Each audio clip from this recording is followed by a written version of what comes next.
नमस्कार, मी राहुल रणदिवे, दैनिक जनमत सोलापूरसाठी आपण घेत आहोत नटरंग राजकारणाचा हा कार्यक्रम आणि थेट बालाजी सरोवरमध्ये ज्योतिताई आहेत आपल्या बरोबर.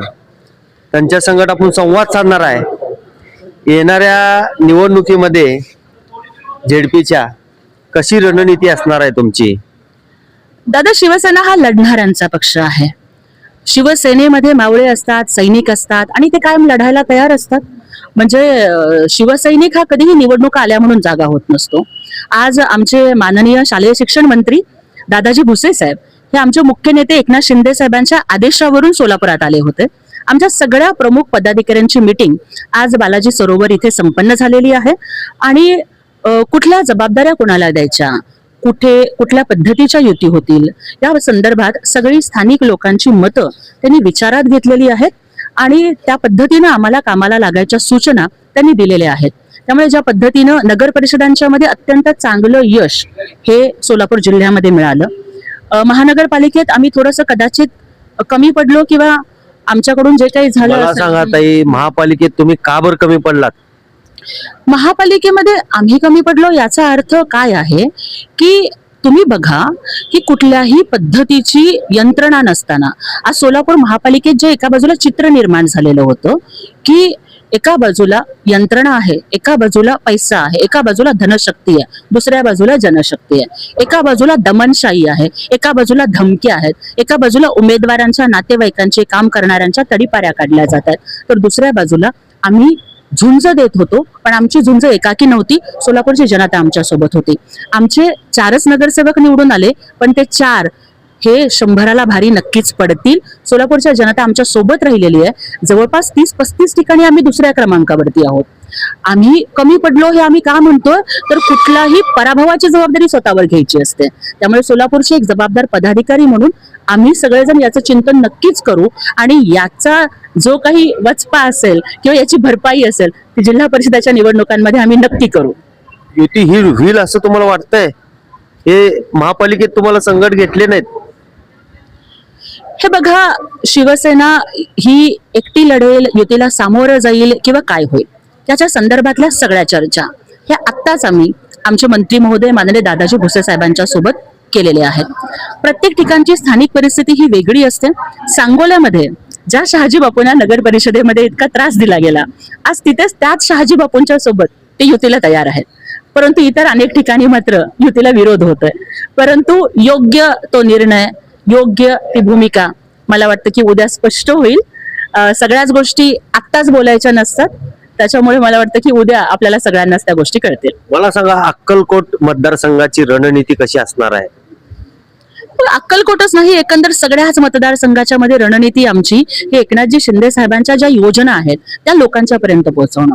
आपण बघितलं असेल की मुख्यमंत्री म्हणून जनतेपर्यंत पोहोचलेला चेहरा एकनाथजी शिंदे साहेब आहेत. त्यासोबत अक्कलकोटमध्ये आम्हाला माजी गृहराज्यमंत्री माननीय सिद्धारामजी म्हेत्रे साहेब असतील किंवा त्याचबरोबर आमचे जिल्हा प्रमुख अमरजी पाटील असतील, अमोलजी शिंदे आहेत, या सगळ्यांची एक अतिशय चांगली टीम आमच्या सोबत काम करत आहे.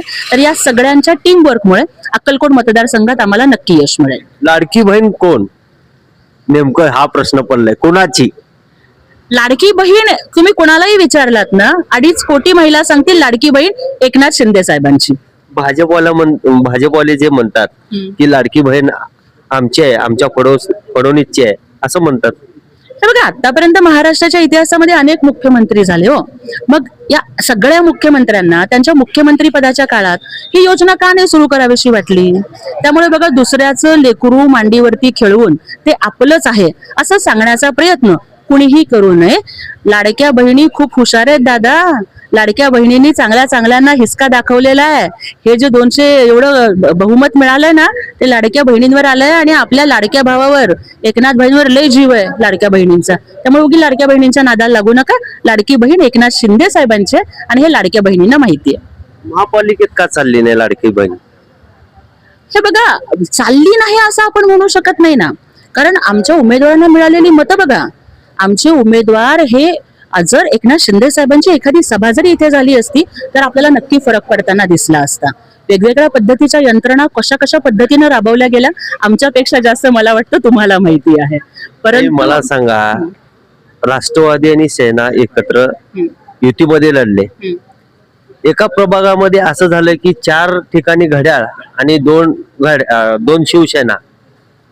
प्रभाग 20 मध्ये बी तसंच झालं, 4 घड्याळ 2 शिवसेना. हे बघा, कसं युती म्हणता इतर येईल? प्रभागांच्या बद्दल बोलण्यापेक्षा मी आमच्या प्रभागाबद्दल बोलणार. प्रभाग क्रमांक 16 मध्ये सुद्धा शिवसेना आणि राष्ट्रवादीची युती ही झाली नाही. कारण प्रभाग क्रमांक 16 ही माझी जन्मभूमी आणि माझी कर्मभूमी आहे. आणि त्या ठिकाणी आमच्या युवा सेनेचे जिल्हा प्रमुख प्रियदर्शन भैया साठे हा युवक मागच्या 4 वर्षांपासून तन मन धनाने जनतेची सेवा करत होता. मग आमचा त्या आणि तिथे आमच्या मोची समाजाचे जवळपास 8 ते 9 हजार मतदार आहेत. त्यामुळे आम्ही आमचा न्याय दावा ह्या प्रभाग 16 वरती केला होता. परंतु राष्ट्रवादीच्या नेत्यांनी अत्यंत हटवादी भूमिका घेतली की आम्ही एक वेळेस युती तोडू, पण आम्ही तुम्हाला तिथे एकही जागा सोडणार नाही. उलट मी तिथे SC मधून माझ्या भावासाठी तयारी करत होते. मी इथपर्यंत भूमिका घेतली की मी स्वतःच्या भावाची उमेदवारी माग घेते, पण जो पदाधिकारी 4 वर्षापासून काम करतोय त्याच्यावर अन्याय नाही झाला पाहिजे. कारण आमचे एकनाथ शिंदे साहेब काय म्हणतात की राजा का बेटा राजा नाही बनेगा, जो काम करेगा वही राजा बनेगा. मग जिथं आमच्या 4 वर्षाच्या मेहनतीवरती पाणी फिरवण्याची भूमिका, मग ते त्यांना कोणी चावी दिली होती, त्यांचा हेतू काय होता? कारण नंतर तर हे लोक लढलेच नाहीत, त्यांचे अर्जच बाद झाले. म्हणजे जे लोक आम्हाला प्रभाग 16च्या तिकिटासाठी युती तोडू पण तुम्हाला एक सुद्धा तिकीट सोडणार नाही म्हणत होते, अहो त्या लोकांना अर्ज नीट नाही भरता आले, त्यांना सूचक अनुमोदकच्या सह्या नाही घेता आल्या, त्यांचे अर्ज बाद झाले. मग नक्की कुणाला बाय द्यायचा होता यांना? स्वतः न लढता यांना कुणाला निवडून आणायचं होतं? हा संशय तिथे निर्माण झाला. त्यामुळे 16 मध्ये सुद्धा आम्ही स्वतंत्र लढलो. 3 जागा आम्ही तिथे लढवल्या. 3ही ठिकाणी आम्हाला अतिशय सन्मानजनक मतं पडलेली आहेत आणि आमचा एक नगरसेवक प्रियदर्शन साठे युवा सेनेचा जिल्हा प्रमुख तिथे अत्यंत चांगल्या पद्धतीने निवडून आला. ते मला सांगा, तालुक्यामध्ये कुठले कुठले प्रलंबित कामं आहेत आणि शिवसेना त्याला पूर्ण करेल असं तुम्हाला वाटतंय? बघा, सगळ्यात आधी तर आपण बघू शकू की माननीय एकनाथ शिंदे साहेबांनी शेतकरी हा केंद्रबिंदू समजून योजना राबवलेल्या आहेत. ते स्वतः एक शेतकऱ्याचा मुलगा आहे आणि ते अत्यंत अभिमानाने सांगतात की शेतकऱ्याचा मुलगा आज मुख्यमंत्री झालाय. त्यामुळे आपण बघू शकतो की शेतकऱ्यांचं वीज बिल माफ करणं असेल किंवा शेतकऱ्यांना नरेंद्र मोदीजींच्या शेतकरी सन्मान योजनेमध्ये स्वतःचे 6,000 देणं असेल, 1 रुपयामध्ये पीक विमा योजना चालू करणं असेल, अशा पद्धतीच्या अनेक दिशादायी योजना एकनाथ शिंदे साहेबांनी चालू केल्या. परंतु त्याचबरोबर जो तालुक्याचे अनेक प्रश्न आहेत, मग त्यामध्ये सिंचनाचे अनेक प्रश्न प्रलंबित आहेत आपल्याकडे. आपल्या सोलापूरची परिस्थिती अशी आहे की धरण उशाला आणि कोरड घशाला अशी आपली परिस्थिती आहे. म्हणजे एवढं उजनी धरण प्रत्येक पावसाळ्यामध्ये ओव्हरफ्लो भरतं आणि तरी सुद्धा पाण्याची टंचाई होते. मग या सगळ्या प्रश्नांच्या वरती जर आपल्याला उत्तर शोधायचं असेल, एका बाजूला आपण हा दुष्काळग्रस्त जिल्हा म्हणतो आणि दुसऱ्या बाजूला सगळ्यात जास्त साखर कारखाने हे याच जिल्ह्यामध्ये आहेत. त्याच बाजूला आपण एक बघतोय की सोलापूर शहर शहर एकमेव असं शहर असेल की याची लोकसंख्या वाढत नाहीये तर कमी होतीये. कारण सोलापूरचा प्रत्येक तरुण हा भाकरीच्या शोधामध्ये आज पुण्या मुंबईला जाताना दिसतोय. मग एकनाथ शिंदे साहेबांनी ज्या पद्धतीनं त्यांच्या कामाची खासियत आहे की भरसभेत उद्योगमंत्र्यांना फोन लावतात, MIDC सुरू करा, उद्योग आणा म्हणून सांगतात. सोलापूरकरांचा पाण्याचा प्रश्न असेल, रोजगाराचा प्रश्न असेल, महिलांच्या सक्षमीकरणाचा प्रश्न असेल, ते शिवसेनाच सोडवणार. ताई मला सांगा, घर तिथं नळ ही मोदी साहेबांची संकल्पना होती, कुठं दिसत नाही.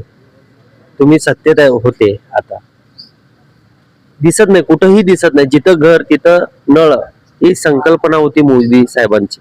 तुम्हाला दिसतंय असं वाटतंय?